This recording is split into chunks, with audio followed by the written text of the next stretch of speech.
مفتی صاحب میرا سوال یہ ہے کہ آپ نے کہا ہے کہ محرم میں کالے کپڑے نہیں پہننے چاہیے، تو کیا اب لباس بھی شیعہ سنی ہو گیا ہے؟ یار بڑا زبردست سوال اس نے کر دیا۔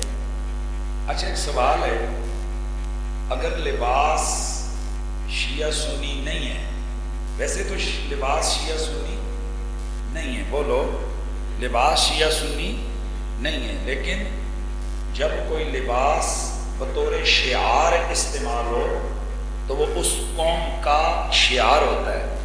میں صرف آپ سنی حضرات سے ایک سوال پوچھنا چاہتا ہوں،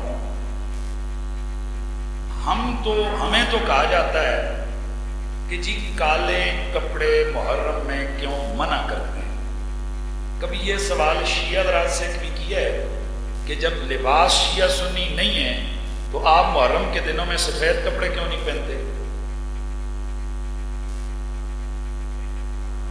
بھائی عقل اللہ نے دی ہے نا، کچھ تو ہے نا کہ آپ محرم کے دنوں میں سفید لباس نہیں پہنتے، تو اگر کہا جائے کہ ہم بطور سوگ کے سیوا لباس پہنتے ہیں تو آپ پہنے، اگر آپ کے ائمہ نے، آپ کے فقہ نے آپ کو اجازت دی ہوئی ہے تو آپ پہنیں۔ دیکھیں میں آپ کو کئی بار کہہ چکا ہوں، میں شرارت کرنے والا بندہ نہیں ہوں، میں لڑانے والا بندہ نہیں ہوں۔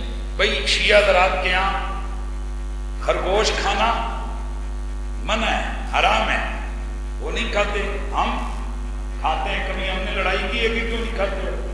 وہ کانٹے والی مچھلی کے بغیر کوئی مچھلی نہیں کھاتے، ان کے نزدیک ناجائز ہے، ہمارے نزدیک جائز ہے، ہم کھاتے ہیں۔ تو اسی طرح اگر ان کی فقہ میں کالا لباس بطور سوگ کے پہننا جائز ہے، درست ہے، تو وہ پہنے۔ ہماری فقہ میں بطور سوگ کے سیاہ لباس پہننا منع ہے، لہذا ہم اپنی فقہ کا مسئلہ بتائیں گے، جو سنی ہے وہ اس پہ عمل کرے، جو شیعہ ہے وہ اپنے مسئلے پہ عمل کرے۔